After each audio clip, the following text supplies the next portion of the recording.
سلام، روزتون بخیر باشه. امروز میخوام در مورد جنبه‌های روانی آسیب‌های رابطه مقعدی با شما صحبت کنم، چیزایی که شاید اصلا به ذهنتون خطور نکنه یا کسی در موردش صحبت نکنه و خیلی خیلی واجب است که اینا رو بدونید.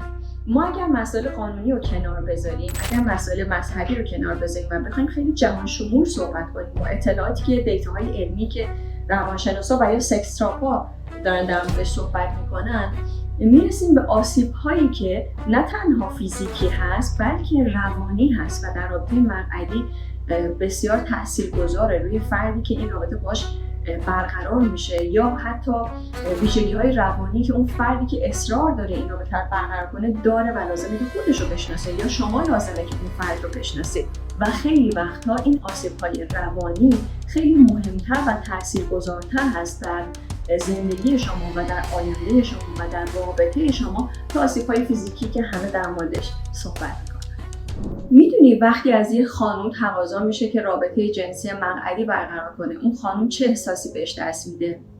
احساسش اینه: این آقا واقعا منو دوست نداره، چون اگه دوست داشت برای لذت شخصی خودش راضی به درد و رنج من نمیشد، راضی به آسیب دیدن من نمیشد و این مسئله مثل یه خوره تو ذهنش میفته و مدت‌ها بهش فکر میکنه ولی بیانش نمیکنه، چون خیلی از خانم‌ها دوست داشتن رو با فداکاری کردن یکی میدونن، با مراقبت کردن یکی میدونن. پس هم این براشون مطرح میشه این سواله که چرا اون مراقب من نیست و این میتونه در دراز مدت آسیب‌هایی رو در رابطه شما داشته باشه، خصوصا که زن و شوهر باشید. و هم اینکه بیان نمیکنه، این اظهار خشم نمیکنه، چون میگه اگر بگم این آدم خودش رو سانسور میکنه و اگه سانسور بکنه دیگه نیازهاشو به من نمیگه، بعد من زن خوبی نیستم، نکنه این کار رو نکنم این آدم بره به من خیانت کنه، بره برای تجربه کردن همچین چیزی با کس دیگه‌ای و من خودم باعث از بین رفتن رابطه رضایت بخش خودم باشم. و حتی گاهن بعضی از آقایون تهدید هم میکنن که ببین من دارم اینو از خودت میخوام و اگه این کار برای من نکنی دیگه با خودته، اگر من برم این رابطه دوستایی با یکی دیگه داشته باشم. این حرفیه که یه بازی روانیه که بعضی از آقایون متاسفانه راه میندازن و خانم‌هایی که اون عزت نفس رو ندارن یا اطلاعات کافی ندارن راضی میشن و معمولا هم نطق‌های قرایی برای خانم‌ها دارن، از قبل آماده میکنن که اون خانم راضی به این رابطه بکنن با خودخواهی تمام و با ظلم تمام که اون خانم آسیب ببینه و اینا فقط یه تجربه جنسی داشته باشن یا واقعا حتی میشه گفت با ناآگاهی یه آدم میتونه اتفاق بیفته.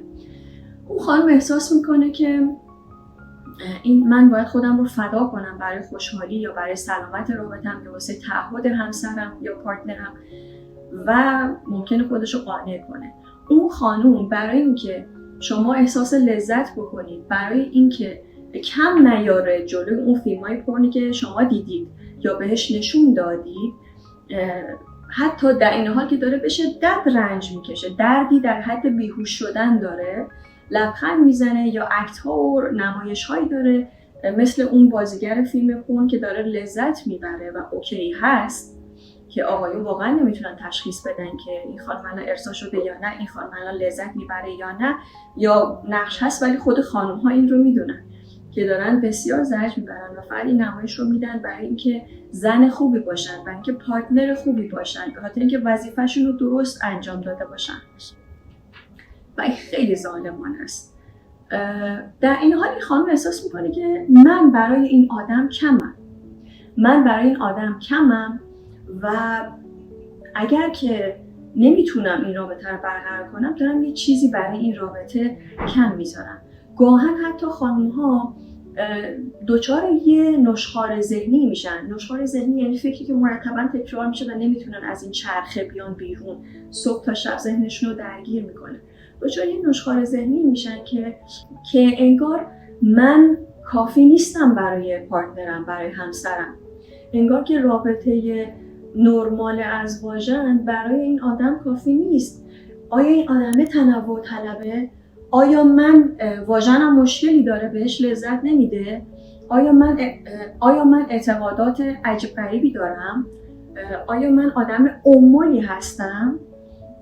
خصوصا که بعد از اینکه خانم نه میگه آقای یکم سرسنگین میشه، یکم قهر میکنه، پشتشو میکنه میخوابه، یا مثلا تیکه های مستقیم و غیر مستقیم میندازه، مردم که شانس دارن، ما که زنمون فلان و این بازی های روانی که چقدر دلم میخواد همین ها رو بهتون بگم که از خودتون مراقبت کنید. تمام خانمایی که دارید دور میبینید واقعا مثل خواهرای من هستین و فکر کنم میدونید که وقتی من یه حرف دلی میزنم احساس میکنم که به دل شما میشینه و خیلی بازی‌های زیادی هست که آقایون برای داشتن یه رابطه جنسی نامتعارف با شما میکنن و من انتظار دارم که شما نسبت بهش آگاه باشید و بهتون توی ویدیوهای بعدی میگم که وقتی این بازی رو کرد چجوری این بازی رو به نفع خودتون تموم کنید، چجوری ورق رو برگردونید و حتما باید این آگاهی و این مهارت رو کسب کنید و چیزی نیست که من بگم چون شما باهوش هستید پس میدونید و میتونید انجام بدید. تا شما ندونید چه بازی داره باهاتون میشه نمیدونید که چطور باید این بازی رو به نفع خودتون تموم کنید. anyway اگر این اتفاق افتاد شما این احساس رو به این خانم دادید که تنوع طلب هستید و اون خانم برای شما کافی نیست و این خانم گاهم با خودش این فکر رو میکنه که اگه فردا یه چیز عجیب غریب تر از من خواست چی؟ یا من تا کی باید به این رابطه ادامه بدم؟ و حدستون هم درسته، معمولا آقایون به یه بار رابطه جنسی منعدی رضایت نمیدن. چرا؟ چون تو نشون دادی که داری لذت میبری دیگه، درد نداری دیگه، اون هم بالاخره یه تنوعی تو رابطه جنسیش داشته، بعد احساس قدرت میکنه که تونسته نقش اون بازیگر پورن رو با پارتنرش اجرا بکنه و به خودش تلقین میکنه که اوه این لذت بیشتری داره. اما این تلقینه از کجا میاد؟ مرغ همسایه خوازه. از این که رابطه منعدی چیزی که من به سختی باید به دستش بیارم، هر دفعه باید اصرار بکنم، هر دفعه باید فشار بیارم، خواهش کنم، جایزه براش بذارم. حتی من مواردی داشتم که اگر بذاری این رابطه منعدی بودش فلان سرویس رو برات میخرم. خیلی مسخره. خب و چون سخت‌تر به دست میاد و چون ممنوعه هست، آقای بهش تمایل بیشتری داره.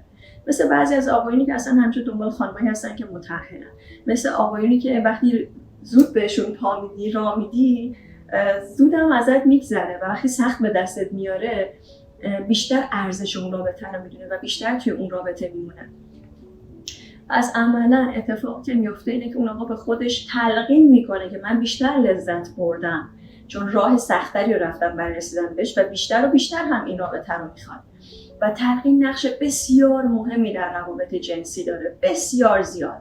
خانم‌هایی که زایمان کردن واژنشون کاملا برمیگرده به حالت عادی و اون آقا بعداً آقایون زیادی داشتیم که اومدن پیش من و این شکایت رو کردن و اون آقا بعداً میگه که دیگه واژن خانومم تایت نیست، اون تنگی رو اون قوام سابق رو نداره و من دیگه از رابطه لذت نمیبرم، میخوام برم دوست دختر بگیرم، میخوام برم ازدواج مجدد کنم، حالم خوب نیست، دپرسم و ممکنه این حرفا رو به شما هم بزنن و من واقعا انتظار دارم که شما اطلاعات علمی کامل داشته باشید.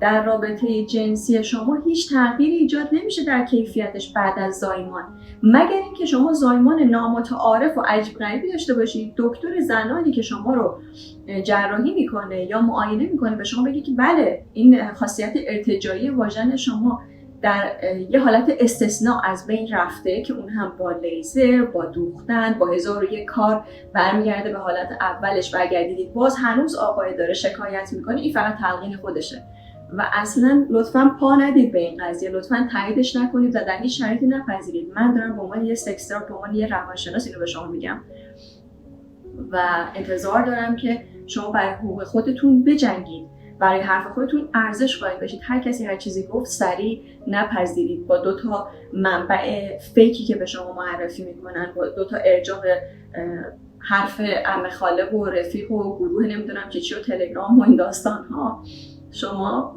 به خودتون آسیب نزنید.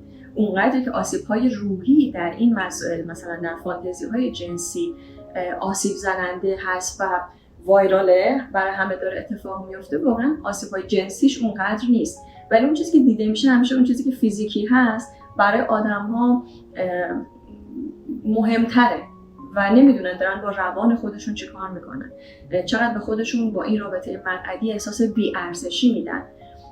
و این رو یادتون باشه که خانم‌ها به غیر از میگم اون 2 دسته که در استثناءات بهتون گفتم، خانم‌ها هیچ لذتی از رابطه جنسی منعدی نمیبرن. چرا نمیبرن؟ به خاطر اینکه رابطه جنسی مقعدی برای لذت بردن ساخته نشده. مثلا بهتون بگم لذت واقعی رابطه مقعدی چه برای خانم چه برای آقا چیه؟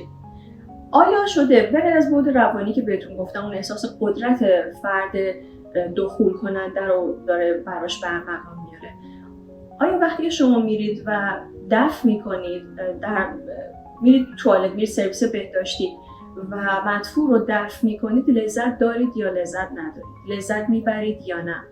فروید میگه حتی مدفوع کردن یه لذت خیلی جزئی رو برای شما داره و that's right، واقعا هم درسته، شاید ما بهش دقت نکردیم ولی تا خیلی کم داره، نهایتا از اون بیشتر نیست چون هیچ اتفاقی بیشتر از اون هم نمیفته. اما چون داره برخلاف جهت نرمال مقعد اتفاق میفته، فکر کنید که اون میزان لذتی که تقریبا میشه گفت میشه نادیده انگاشش یا اصلا میشه پیداش نکرد در وجود خودتون، با درد و رنج و احساس حقارت و آسیب شدید جسمی و روحی روانی همراه خواهد شد. پس فکر نمی کنم که لذتی داشته باشه. و خانم بذارید یه چیزی بهتون یاد بدم، احساس میکنم باید اینو بهتون بگم، امیدوارم که به دردتون بخوره. این تریکیه که من به خیلی از خانم‌ها یاد میدم. اگر یه آقایی، هر کی هست، پارتنرتون، همسرتون، whatever، هر کی که به شما اصرار کرد و شروع کرد به نطق کردن در موردی که چقدر رابطه جنسی مقعدی لذت داره، حالا یه بار بیا امتحانش کن، چیزی نمیشه، نه اینو همه حرف فلان فیلمو دیدی و حرف تکراری که همتون شاید شنیده باشید، یه چیزی بهش بگین که باشه من این کار میکنم ولی اول این کار رو با خودت میکنم. میدونم داری میخندی ولی واقعیته. بگو اول با خودت میکنم. تو که نمیتونی این کار با من بکنی، هزار تا وسیله هست، با اون وسایل میتونیم امتحان کنیم. با یک چیزی در سایز آلت خودت اول من این کار رو با خودت میکنم، چون بافت و شکل مقعد تو و یه آقا هیچ فرقی نمیکنه. اوکی، پس اگه برای من لذت بخشه برای تو هم لذت بخشه دیگه. به من ثابت کن که برات لذت بخشه. بعد اوکی، و هیچ مردی راضی نمیشه و حتی اگر راضی بشه همون اول رابطه بلند میشه و میگه که بابا ول کن نخواستم و این قضیه برای همیشه درش بسته نمیشه. دعام میکنی اگه این کارو بکنی. چرا وقتی اون بعضی آقایون زرنگی میکنن، چرا با یه آدم نباید مثل خودش رفتار کنیم؟ من همیشه میگم با آدم خوب رفتار کن، با آدم بد رفتار کن. ما آدمایی نیستیم که خودمون رو فدای دیگران کنیم و در ازای هر برخوردی بخوایم خوب باشیم، چون اگر خوب باشیم از بین میریم، عملا چیزی برامون نمیمونه برای اینکه این خوبی ادامه پیدا کنه. پس باید یاد بگیرید که چجوری در برابر بعضی از آدم‌ها از خودتون دفاع کنید. یه نکته دیگه هم در رابطه مقعدی خیلی مهمه که بدونید و اونم اینه که شما وقتی که رضایت میدید به رابطه مقعدی، در حقیقت دارید به طرف مقابلتون این رو یاد میدید که ببین مرزهای من قابل جابجا شدن هست، من میتونم قانونی بذارم و تو میتونی از اون قانون رد بشی و این درس بدیه که شما دارید به پارتنرتون میدید. میدونید چرا؟ چون یه چیزی توتالی، یه چیزی کلی دارید بهش یاد میدید، اینکه من خیلی هم رو حرفام نیستم، اینکه ببین تو با اصرار میتونی نظر من رو عوض کنی و در حقیقت بازی‌های روانی رو بر سبک شخصیتی خودتون دارید به اون آدم یاد میدید که خیلی جای دیگه از این قضیه سوء استفاده خواهد کرد و این به ضرر شما تمام خواهد شد. پس میخوام به تمام حواشی این قضیه دقت بکنید. مسئله فقط یه لذت لحظه‌ای نیست. مسئله اینه که شما انسانیت خودتون رو زیر سوال میبرید. مسئله اینه که شما مرزهای خودتون رو زیر سوال میبرید. مسئله اینه که شما احساس ارزشمندی خودتون رو زیر سوال میبرید. مسئله اینه که شما اصلاً چه مشکلی داشتید که آدمی رو به خودتون جذب کردید که این آدم راضی به آسیب و درد شماست. آدمی رو جذب کردید که داره با شما بازی‌های روانی میکنه. آدمی رو جذب کردید که از یه رابطه جنسی نرمال خوشحال نیست و براش کافی نیست. آدمی رو جذب کردید که اهل بازی‌های روانی هست. اینا شاید مسائلی که خیلی بیشتر باید بهش فکر کنید تا اینکه چرا این آدم رابطه جنسی از من میخواد. اصل ماجرا این نیست. اصل ماجرا خودتون هستید. اینکه من کیم، چه آدمی رو جذب میکنم و چجوری با آدم‌ها برخورد میکنم که به این نتیجه میرسم. پس در نهایت شما خودتون سرنوشت خودتون رو، پارتنر خودتون رو و اینکه اون پارتنر چجوری با شما رفتار کنن مشخص میکنید. همون آدمی که از شما خواسته های نامعقول داشته وقتی میره با یه آدم دیگه هیچ خواسته نامعقولی مطرح نمیکنه و بالعکس. پس واقع بین باشیم و به دنبال نقش خودمون در این اتفاقات باشیم. خیلی از خانم‌ها اصلا جوری رفتار نمی‌کنن که اونها به خودش اجازه بده چنین پیشنهادی رو بده، مطرح کنه و این قشنگترین و سالمترین شخصیت شما و قدرتمندترین بخش شخصیت شما میتونه باشه. اینکه جوری پیش برید با اون آقاها که اصلا به این مرحله صحبت‌های شما نکشه. توی ویدیوهای بعدی با من همراه باشین، بهتون مهارت‌های بیشتری رو میگم، اطلاعات و آگاهی بیشتری میدم، خصوصا در مورد روابط جنسی، فانتزی‌های جنسی، علایق جنسی، چیزایی که تابو هست و به خاطر تابو بودنش در موردش صحبت نشده و چون صحبت نشده شما اطلاعات غلطی دارید و چون اطلاعات غلط دارید آسیب میبینید یا دارید آسیب میزنید و زمانی میفهمید که دیگه خیلی دیر شده. لازمه که در مورد این مسائل توسط افراد متخصص صحبت بشه برای اینکه آسیبی که به جامعه ما میرسه کمتر باشه و شما بتونید ابعادی رو که به عنوان یه فرد عادی شاید بهش فکر نکردید یا بهش دقت نکردید رو پیدا کنید و بهتر از خودتون و اطرافیانتون مراقبت کنید.